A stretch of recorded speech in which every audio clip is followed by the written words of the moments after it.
மீனராசிக்காரர்களுக்கெல்லாம் சனி கொடுத்தால் எவர் தடுப்பார்? நான் சொன்னப்பெல்லாம் யாருமே நம்பல. சனி குருவோட வீட்டுல இருந்து சந்தோஷமா அனுகிரக மூர்த்தியாக ஏழை பார்க்கிறார், பத்தை பார்க்கும்போது பெரும்புகழ் உண்டாகும். திரும்பிய இடமெல்லாம் மிதுனராசிக்காரர்கள், கன்னிராசிக்காரர்கள், தனுசு ராசிக்காரர்கள் காத்து வாக்குல 2. மீனராசிக்காரர்களுக்கு காதல் வரும். ஒரு காதல் வந்துச்சோ. 12ஆம் இடத்து ராகு என்பது விமர்சனங்களை உண்டாக்கும், கிசுக்களை உண்டாக்கும். உங்களுக்கு குரு ரொம்ப பலமாகிறார். பலமான குரு 11ஆம் இடத்தை 8ஆம் இடத்தை பார்க்கிறார். ஆயுசு கன்ஃபார்ம், உடம்பு சரியாயிடும். அண்ணனை நான் சொல்கிறேன், குரு ராகுவை தொடும் பொழுது மகன் போன்ற வாழ்க்கைகளுக்கு ரொம்ப நல்ல நேரம்.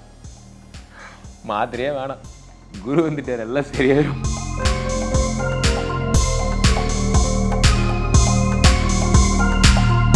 உலகெங்கிலும் இருக்கும் பக்தி இன்ஃபோ நேயர்கள் அனைவருக்கும் வணக்கம். நான் உங்கள் ராம்ஜி.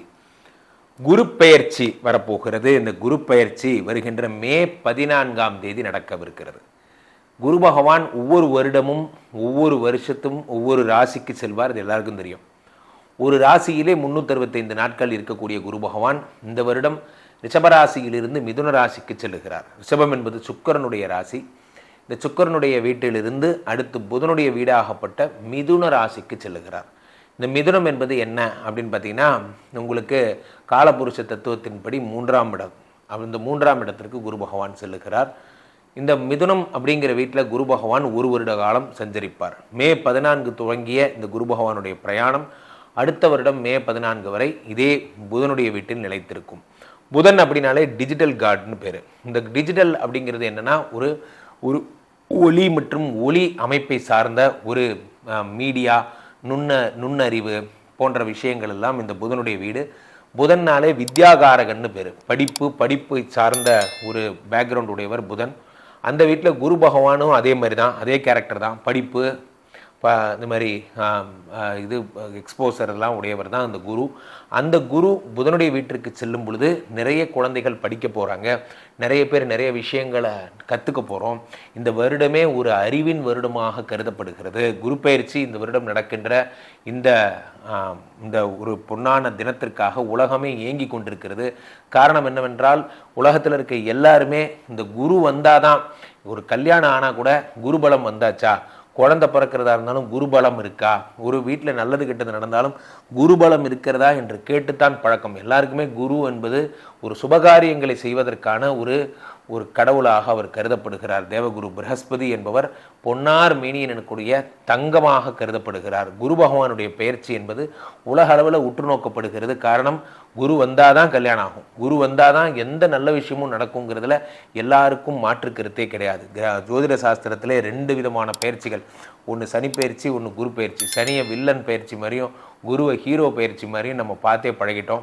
அவ்வகையில் மே 14ஆம் தேதி நடக்கின்ற இந்த குரு பயிற்சி மிக முக்கியத்துவம் வாய்ந்த பயிற்சியாக கருதப்படுகிறது.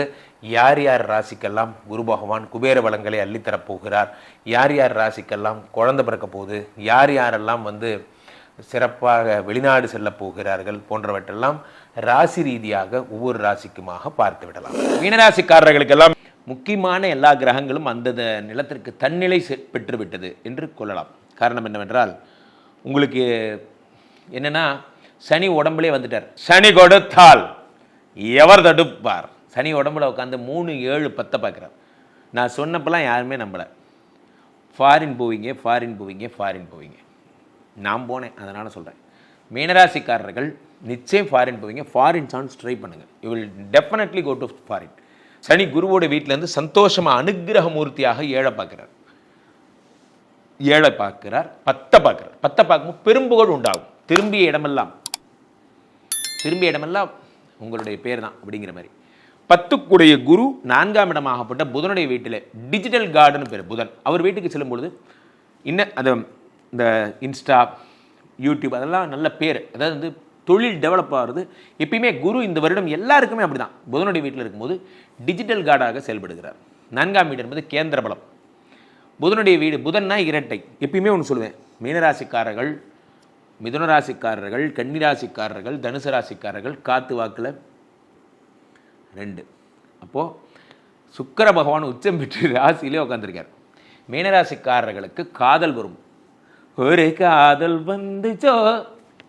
உலகத்திலே மிக கொடுமை என்னென்னா, காதல் வர்றது கூட பிரச்சனை இல்லை, இந்த லவ் வந்து உங்க கூட வேலை இருக்கான் பார்த்தீங்களா, அவன்லாம் ரொம்ப கஷ்டம், ரொம்ப ரொம்ப கஷ்டம். ஏன்னா இவங்க சொல்கிற எல்லா புலம்புலையும் அவன் கேட்கணும். That is very big problem. ஆக்சுவலாக அந்த ரோட்டுக்கு போகும்போதே அப்படியே அந்த குழந்தை எடுத்து அப்படி முத்தம் கொடுக்கும், அப்படியே இணை கொடுக்குற மாதிரியே இருக்கும் மச்சான். அது ஒன்றுமா வளரல, அது இதோட தங்கச்சி. அந்த மாதிரி எதையாவது ஒன்று சொல்லிகிட்டே இருப்பான். இந்த புஷ்பா படத்தில் வர மாதிரி தான். அது பார்க்குதா இல்லை பார்க்கல, உனக்கு உருளாரி திமிரு இருக்குண்டா, அந்த மாதிரி பார்க்கலன்னு சொன்னால் உனக்கு என்ன குறைஞ்சா பேர் இப்படியே திட்டிகிட்டே இருப்பேன். இவங்களுக்கு லவ் வந்துருச்சுன்னா, ஏன்னா சுக்கரன் உச்சம் பெறதோடு இல்லாமல் 12ங்கிற இல்வாழ்க்கை இல்லறங்கிற இடத்துல ராகு உட்காந்துருக்கான். அப்போ என்ன ஆகும் அப்படின்னா, உங்களுக்கு காதல் வரும். இது வரைக்கும் ஹஸ்பண்ட் அண்ட் ஒய்ஃப் ரிலேஷன்ஷிப் கூட ஏதாவது ப்ராப்ளம் இருந்தால் அதெல்லாம் சரியாகிவிடும். ஆனால் ஒரே ஒரு பிரச்சனை நண்பர்களே, என்ன அப்படின்னா, 6 கோடிவன் 3இல் மருந்து விபரீத ராஜயோகத்தை உண்டாக்குகிறார். யார்? சூரியன் புதனோடு சேருது. சூப்பரான விஷயம். 12ஆம் வீட்டு ராகு அப்படிங்கிறது ஒரு 10 வருஷத்துக்கு முன்னாடி கேஸ் எடுத்து வெளியே போடும். ஏய் இது அது இல்லை அப்படின்னு. ஆமாம், அன்னைக்கு என்ன ஒரு படத்தில் வடிவேலு ஒரு மிருக தோஷம் வரும்ல, அன்னைக்கு எனக்கு ஒரு புல்லட்டு பாண்டி வந்துட்டு இருக்கேன், இனிமேல் பிச்சை பிஸ்கத்தி ஒரு யானைகிட்ட ஒம்பளுத்துருப்பான், அந்த யானை இன்னைக்கு துரத்தோம் அன்னைக்கு ஒம்பளுத்ததுக்கு. அந்த மாதிரி என்னைக்கோ எவனையோ டச் பண்ண ப்ராப்ளம் அது இன்னைக்கு திரும்ப வெளியே வரும்.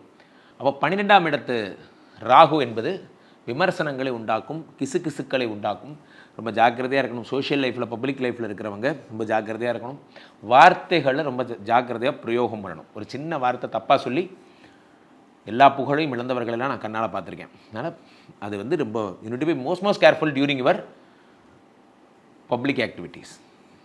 சில பேர் என்ன பண்ணுவாங்க, அப்படியே போயிட்டு, எனக்கு தெரிஞ்ச ஒரு பிரபலம் 12ஆம் வீட்டில் ராகு வரும் பொழுது ஒரு வீட்டுக்கு போகிறார்.